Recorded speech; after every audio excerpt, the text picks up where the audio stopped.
Partai Nasdem telah mendeklarasikan Anies Baswedan sebagai bakal calon presiden untuk pemilu 2024 pada 3 Oktober 2022 lalu. Kehadiran mantan Gubernur DKI Jakarta periode 2017 sampai 2022 itu diharapkan membawa angin segar bagi partai besutan Surya Paloh tersebut. Kami siap jalan bersama.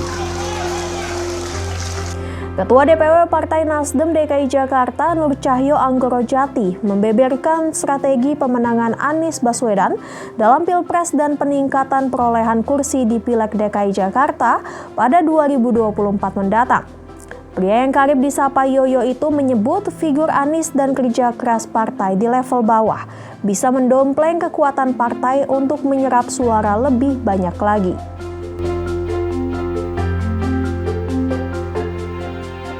Halo Sobat Warta Kota, kita lanjutkan obrol-obrol kita dengan Ketua Partai Nasdem DKI Jakarta, Bapak Nur Cahyo Anggrojati atau biasa dipanggil Mas Yoyo.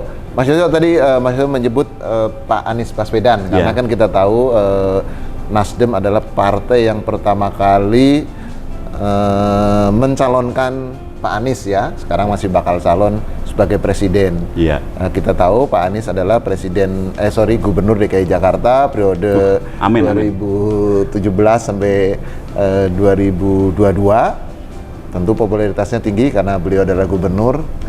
Kira-kira seberapa besar dampak pencalonan Pak Anies ini terhadap Partai Nasdem khususnya di DKI Jakarta? Kita nggak bicara nasional dulu dah. Iya.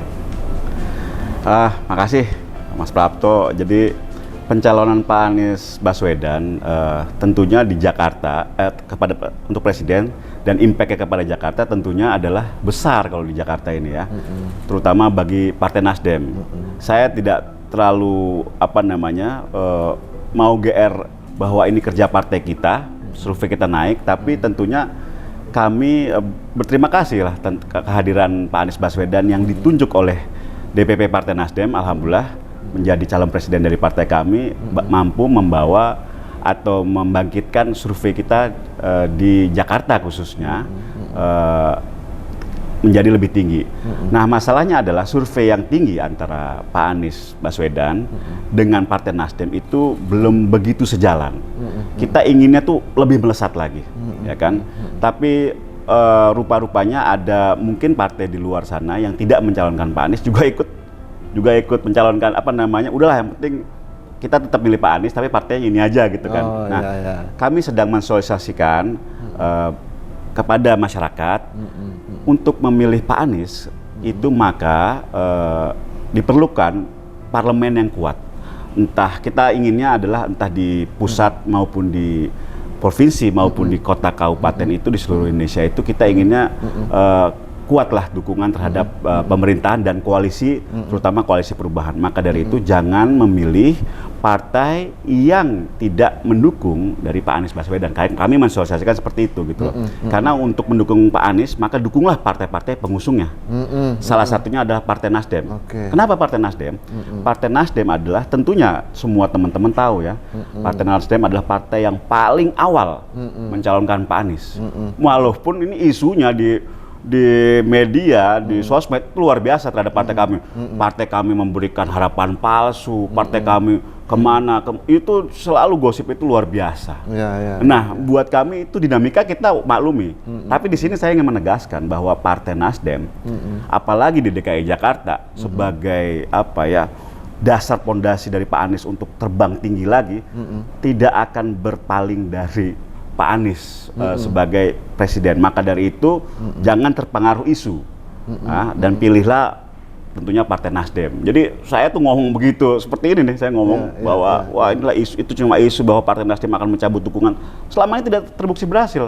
Bahkan dalam perjalanannya ke seluruh Indonesia, Partai Nasdem termasuk sponsor utama karena partai yang lainnya kan belum mendeklarasikan, baru kemarin kan mendeklarasikan kan.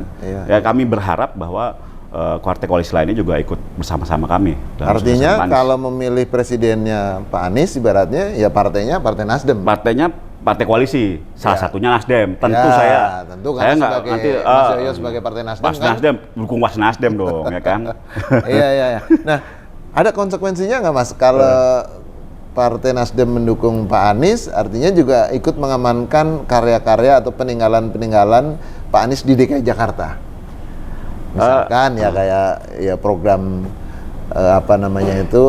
KJP Plus misalnya, atau penataan transportasi Jakarta dan lain-lain lah ya, termasuk Formula E misalnya kayak gitu. Iya. Jadi ini yang dihembuskan teman-teman yang mungkin dalam tanda kutip kurang dewasa. Jika ganti pemimpin, ganti kebijakan totally. Padahal menurut kami di DKI juga apa yang dilakukan Pak Anies merupakan kelanjutan apa yang dilakukan oleh pemimpin DKI sebelumnya, Pak Jokowi, Pak Foke, Pak Basuki Purnama, Pak Sutioso dan lain-lain. Nah demikian juga nanti ketika Pak Anies menuju ke pusat, pasti juga beliau akan meneruskan ya pembangunan atau cita-cita yang telah digariskan oleh pemimpin-pemimpin sebelumnya. Itu sudah pasti. Cuman media menghembuskan bahwa kalau kita milih ini yang ini hilang, kalau kita milih ini yang ini hilang, ya kan. Tapi kan memang namanya pemimpin itu kan perlu meninggalkan legasi. Paling dimodif dikit-dikit, Mas. Gitu loh. Itu aja. Makanya buat kami itu jargon kita adalah perubahan dan perbaikan. Ya kan, change and continuity, keberlangsungan, keberlangsungan. Nah itulah. Jadi kita tidak menghilangkan karya siapapun, tapi kita teruskan dan menyempurnakan lebih baik. Sesuai dengan moto kita, gerakan perubahan. Gerakan perubahan. Itulah. Ya. Mengubah itu tidak berarti menghilangkan semuanya, tapi tetap mempertahankan yang baik dan meninggalkan yang jelek, kan kira-kira gitu ya, Mas. Ya? Ini udah cocok ini. Apa buatin KTA sekalian? Mas Ayo, kita tahu juga di Jakarta ini pemilih milenial atau generasi Z lah sekarang ya, itu sangat tinggi. Dan sebelumnya dari hasil ngobrol-ngobrol dengan Kesbangpol ternyata para pemilih generasi Z, pemilih pemula lah ya, yang sekarang mungkin siswa SLTA dan mahasiswa awal gitu, literasinya terhadap pemilu atau politik itu masih belum maksimal lah. Ini bagaimana nih partai ikut meningkatkan literasi pemilih pemula ini? Karena bagaimanapun juga itu akan sangat menentukan juga perolehan suara Partai Nasdem. Ya. Jadi kalau di Partai Nasdem, Mas Prapto, ada dua sayap ya yang mungkin berfokus kepada generasi muda. Yang pertama adalah Garda Pemuda. Ya. Garda Pemuda Nasdem. Di situ teman-teman pemuda itu ya kan, namanya pemuda kan udah di bawah undang-undang kepemudaan kan di bawah 30. Ya itu bergabung di situ. Ya. Kemudian juga ada yang namanya Liga Mahasiswa Nasdem. Jadi kita punya dua sayap yang luar biasa tuh, pemuda dan Liga Mahasiswa. Di dalam dua sayap ini saja, itu seringkali terlibat diskusi. Apa yang kita mau bawa dalam sebuah institusi yang namanya partai politik, dan perannya dari mulai tingkat bawah sampai tingkat atas. Jadi kita ajak teman-teman yang Gen Z ya, millennials dan lain-lain itu untuk berdiskusi dan menyumbangkan pemikirannya, ya apa-apa saja yang partai politik harusnya bisa mewakili mereka dan mereka bisa ikut aktif, berperan aktif. Nah setelah mereka bersiap sudah di sayap, baru tingkat keseriusan kita lihat, misalkan dalam pencalekan ini, ayo silakan wakilkan dirimu sendiri dalam sebuah event yang 5 tahunan yang luar biasa ini. Jangan, kalau kalian tidak percaya dengan teman-teman yang sudah ada, silakan bergabung dengan kami. Itu salah satunya. Kemudian kami membuat event ya. Kalau di beberapa kota wilayah ada yang event e-sport ya. E-sport. Kayak Mobile Legend saya kurang mengerti, udah mulai nggak connect tuh kan. Ya kan. Nah, jadi yang kayak gitu itu kita akan cari sebagai salah satu wadah dan cara untuk mendekatkan dan membuat para Gen Z, milenials ini merasa tidak asing dengan partai politik gitu. Jadi ngobrol-ngobrol dulu, baru kemudian ke depannya. Nah, karena kita tahu pemilih Gen Z ini, generasi Z ini sangat tinggi, bagaimana Partai Nasdem melihat atau menentukan calon-calon anggota legislatifnya? Apakah juga mempertimbangkan calon-calon yang kira-kira berpikiran atau mindsetnya juga mindset yang nggak jauh berbeda dengan generasi Z tersebut? Nah ya, sekali lagi terima kasih, pertanyaannya luar biasa nih ya kan. Jadi di Partai Nasdem, Mas Prapto, kebetulan effort kita untuk anak muda itu tidak terlalu sulit. Yang pertama karena kita mensosialisasikan dengan baik pendaftaran bacalek kita, penerimaan bacalek kita di seluruh media sosial. Yang kedua, rupa-rupanya saya lupa tuh kemarin ada sebuah penelitian dari lembaga apa saya lupa yang menempatkan Partai Nasdem itu adalah partai yang dekat dengan anak muda. Itu saya lupa tuh apa namanya hasil surveinya apa itu. Jadi yang paling tinggi itu Partai Nasdem. Jadi kami tidak terlalu effort kami alhamdulillah tidak terlalu berat untuk pada anak muda. Rupanya teman-teman anak muda sudah merasa dirinya itu sebagai bagian dari atau minimal bisa diwakili oleh Partai Nasdem. Nah, soal kebijakan caleg bagaimana Mas? Katakan kalau 30% perempuan itu kan sudah undang-undang. Tapi kalau 30% katakan dalam tanda petik dari kelompok atau yang berjiwa muda lah misalnya kayak gitu kan belum ada. Itu kan kebijakan di partai. Iya, kami sebetulnya tidak menempatkan usia itu sebagai salah satu parameter. Yang kami tempatkan bagaimana kedikenalan caleg itu kepada masyarakatnya, kemudian aktivitas mengenalkan partai, baik dari figur, baik dari logo partai, kemudian calon presiden dan lain-lain. Jadi siapapun bisa masuk di situ. Karena kami di sini juga di Partai Nasdem ada prinsip egaliter. Kami tidak membedakan. Mata kami buta terhadap laki, perempuan, muda, tua, buta. Yang kita lihat adalah prestasinya. Prestasinya kemampuan di prestasinya itulah yang akan kita calonkan. Parameter-parameter itu yang akan kita pakai.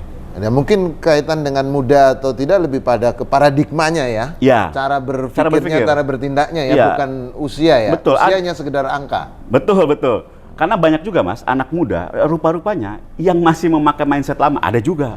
Nah, itu yang kita hindari kan. Iya. Gitu Mas. Dan untuk meraih para pemilih pemula ini, selain mengadakan event-event ini, apakah juga akan ada semacam melakukan sosialisasi yang masuk katakanlah ke pelajar-pelajar SLTA atau mahasiswa atau kelompok-kelompok masyarakat lah? Iya, ada Mas. Kami mungkin nggak bisa masuk ke SMA langsung ya. Kalau kami mewakili partai politik karena kan aktivitas partai politik dibatasi ya. Tapi ada anggota-anggota dewan kami yang turun langsung untuk bertemu, tapi secara umum itu ya, bukan untuk Nasdem. Nah, kalau untuk Nasdem adalah seperti tadi lewat sayap yang kita namakan Liga Mahasiswa Nasdem atau Garda Pemuda.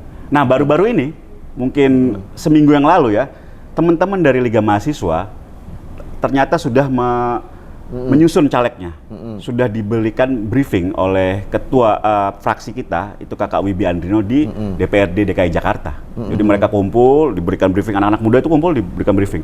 Begini loh cara memenangkan, begini loh cara strateginya, sudah. Pernah mengadakan survei nggak kaitan Nasdem dengan anak muda misalnya? Kalau tadi kan survei eksternal kan? Iya. Di internal sendiri pernah mengadakan survei nggak? Ada surveinya, tapi rata-rata air semuanya. Jadi semua partai masih berusaha menggapai di situ gitu. Dan alhamdulillah juga walaupun di survei yang internal, tapi karena survei sudah beberapa bulan yang lalu ya, itu tinggi juga ya, tapi tidak terlalu tinggi seperti survei yang belakangan ini. Oke.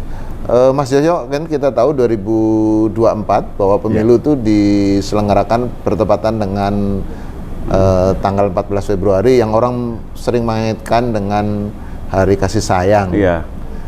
Oke, kita tentu tidak bicara soal Hari Kasih Sayangnya ya, tapi mungkin maknanya nih dalam pemilu yang selama ini digembar-gemborkan ribut. Nah, ini kira-kira 14 Februari itu dimaknai sebagai apa nih? Kalau saya itu tidak ada hari yang khusus atau tanggal yang khusus gitu ya, kecuali ulang tahun ibu saya mungkin ya.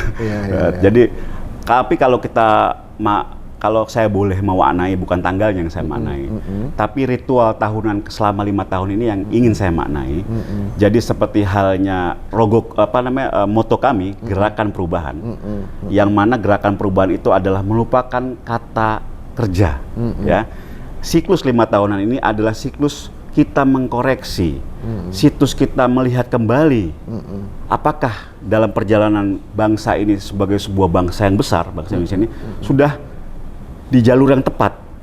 Karena kita tidak memungkiri bahwa ada sedikit mungkin berbelok sedikit, nah kita kembalikan lagi. Setiap 5 tahun ini maka kita kembalikan lagi supaya lurus nih, sesuai dengan cita-cita pendiri bangsa ini dan tentunya 4 pilar kebangsaan dari Republik Indonesia. Jadi menurut saya ini adalah siklus 5 tahunan yang kita maknai dan kita resapi secara bersama untuk memilih partai politik yang bisa mewakili perasaan dari teman-teman semua dalam pemilu nanti.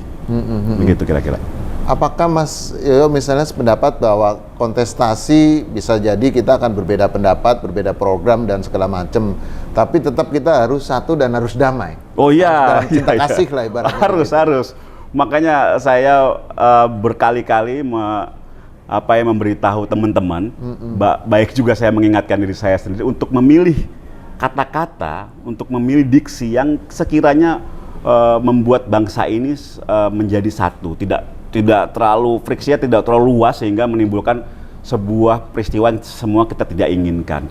Jadi perlu kita jaga itu. Jadi makanya saya secara berkala ketemu teman-teman dari partai-partai lain untuk kembali menyatakan komitmen. Kita jangan begini ya, kita jangan begini ya. Waktu itu hampir begini loh, jangan sampai kita begini. Jadi kita bersama-samalah, terutama di DKI, antar partai politik, insya Allah terjaga dengan baik. Kalaupun ada masalah, biasanya kita langsung telepon-teleponan, gimana nih? Oh begini-begini. Insya Allah teratasi lah, insya Allah. Dan saya setuju betul, jangan sampai ada kata-kata atau apa yang ini. Pokoknya kita menjagalah untuk pemilu tahun 2024 lah. Kira-kira begitu. 2024 selain gelaran pemilu memilih presiden, wakil presiden, dan anggota DPR, DPRD, dan DPD, juga akan ada pesta demokrasi politik lainnya, yaitu pemilihan kepala daerah. Ini luar biasa. Pada bulan November 2024 ya, 27 November kalau tidak salah itu kan. Nah, kira-kira pada Pilkada 2024, apakah juga Partai Nasdem sudah punya jago dan kira-kira apa kriterianya tuh? Kalau jago ya belum ada, Mas Prapto. Karena kita menunggu tahun 2024 ini pemilu legislatifnya. Kenapa? Dari situlah kita kelihatan tiketnya, ya kan? Apakah kita bisa mengusung sendiri, apakah tidak? Kalau tidak berarti kan harus berkoalisi. Koalisi dengan siapa? Kita melihat lagi gitu seperti. Karena suasananya bisa sangat cair, keadaan di pusat, di wilayah itu bisa sangat berbeda. Tapi kalau berbicara calon, ya tentunya kami ada nih calon-calon nih dari DKI sendiri. Jadi kita ada 2 calon lah, katakanlah calon internal, kemudian calon eksternal. Calon internal sendiri juga banyak. Ini kita kader-kader kita banyak. Ada Kakak Ahmad Sahroni. Jadi kalau di Partai Nasdem itu kita manggil kakak ya. Kakak Ahmad Sahroni. Ada Kakak Wibi Andrino, Sultan Tanjung Priok. Iya. Ada kakak, sebelahnya Mas kan ada orang kan. Nah, inilah kira-kira kan. Ini kan kita bisa banyak lah ya kan. Kemudian dari anggota-anggota dewan kita. Itu artinya kita insya Allah dan alhamdulillah tidak kekurangan kader lah. Tidak kekurangan kader. Tinggal kita lihat nih. Kita lihat ikhtiar kita di pemilu 2024 ini sebelum pemilu pilkada nanti dilaksanakan. Gitu, buat pemirsa dan pembaca Warta Kota, mungkin perkenalan sedikit bahwa Mas Yoyo ini selain beliau sebagai Ketua Partai Nasdem DKI Jakarta, beliau adalah putra mantan Ketua Umum Partai Demokrat Pak Hadi Utomo. Tentunya beliau adalah keponakan Pak SBY atau sepupunya Ketua Umum Partai Demokrat Mas Agus Harimurti Yudhoyono. Nah, menjadi menarik ketika beliau yang sebelumnya juga di Demokrat sekarang pindah ke Partai Nasdem. Nah, tentu nanti ke depan akan ada gesekan dalam pengertian positif ya, kompetisi mungkin dengan calegnya Partai Demokrat, dengan calegnya partai lain. Gimana Mas? Ada kegamangan nggak kira-kira gitu? Iya, ini dia nih. Saya kok nyinggung-nyinggung ke situ malah kesenggol saya sendiri kan. Jadi gini Mas Prapto ya, memang ya buat pemirsa yang mungkin melihat, saya ini dibesarkan di partai lainnya ya kan. Tapi itu kan sudah menjadi masa lalu ya kan. Dan saya bersepakat gitu waktu itu dengan Pak Surya Paloh, saya tidak ingin ada kata-kata yang buruk ya kan terhadap masa lalu saya, biar bagaimanapun itu kan yang membentuk saya sekarang ini. Tapi saya berterima kasih tentunya kepada Pak Surya Paloh gitu kan, telah memberi amanah saya sebagai ketua di DKI Jakarta, padahal saya bukan siapa-siapa. Saya memulai di Nasdem itu dari tim di Jawa Tengah, ikut namanya Kakak Sugeng Suprawoto, kemudian ditarik ke Jakarta Timur, kemudian menjadi ketua DKI Jakarta. Saya mengucapkan terima kasih sebesar-besarnya kepada Pak Surya Paloh yang benar-benar tidak ada senior junior ya kan, melihat kemampuan. Ya mungkin saya dianggap memiliki kemampuan. Saya tentunya tidak akan mengecewakan dengan amanah itu. Nah selanjutnya adalah tentunya akan ada yang dinamakan yang tadi seperti Mas Prapto bilang, kita akan ketemu yang lawan yang tadinya kawan. Lawan tadi kawan. Nah disinilah asiknya sebenarnya berpolitik ya. Kita tidak terjebak dalam suatu nostalgia yang jelek. Nah, kita bangun kebersamaan yang baru dengan Partai Demokrat sebagai salah satu partai yang ada di dalam koalisi perubahan. Tentunya sangat baik hubungan kami. Ya, saya banyak mengenal teman-teman di sana. Tapi juga begitu juga dengan PKS, ya kan. Tidak hanya Demokrat, PKS juga sebagai sebuah partai dalam koalisi perubahan, kita menjaga hubungan baik. Dan saya berusaha bagaimana caranya membuat prestasi di Jakarta ini untuk Partai Nasdem, tempat yang memberikan saya banyak kemudahan, sehingga Mas Prapto juga bisa ketemu saya nih sekarang. Kalau nggak karena Pak Surya Paloh, saya nggak akan ketemu Mas Prapto ini. Ya kan kira-kira begitu. Jadi saya, insya Allah saya akan memimpin Jakarta, berjuang dengan baik dengan Partai Nasdem dan tetap menjaga hubungan baik dengan teman-teman partai lainnya. Sebagai ketua Partai Nasdem dan sebagai kader yang salah satu disebut-sebut lah sebagai salah satu kandidat untuk Pilkada 2024 di DKI Jakarta, Mas Yoyo apa menyebutkan Jakarta dalam ya satu atau dua kata lah kira-kira gitu? Jakarta itu adalah kota impian. Jakarta itu adalah tempat mewujudkan cita-cita mimpi yang tidak mungkin menjadi mungkin. Oke. Terakhir Mas Cahyo, Mas Yoyo, apakah ada pesan-pesan yang akan disampaikan untuk pembaca dan pemirsa Warta Kota? Pesan saya sebagai Ketua DPP Partai Nasdem DKI Jakarta, yang pertama adalah bagaimana caranya ya kita menghadapi pemilu ini tahun 2024 nanti dengan damai, dengan kepala dingin. Kawan-kawan, kakak-kakak di luar sana akan banyak menemui halangan atau akan banyak menemui cobaan terkait pemilu, tapi jangan bawa ke hati. Saya berharap ini sebagai ketua partai politik, saya berharap kita sama-sama menjaga kondusivitas, terutama di DKI Jakarta. Nah itu untuk teman-teman umum pada umumnya.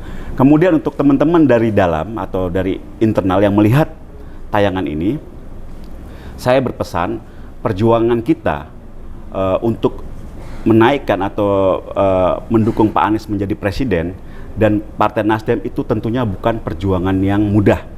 Jangan terlena terhadap survei yang bagus, tapi juga lihat ke sekelilingnya apakah benar kita sudah dicintai oleh masyarakat. Maka bersiaplah menghadapi langkah-langkah politik yang mungkin agak tidak ringan, tapi tetaplah pada jalurnya.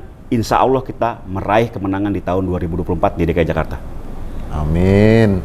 Demikian Sobat Warta Kota, program wawancara khusus Warta Kota dengan Ketua Partai Nasdem DKI Jakarta, Bapak Nur Cahyo Anggorojati.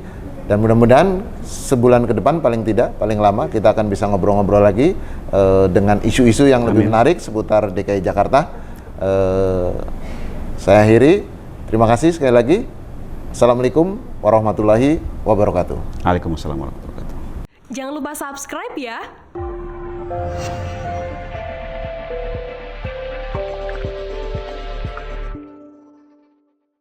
Jangan lupa subscribe ya.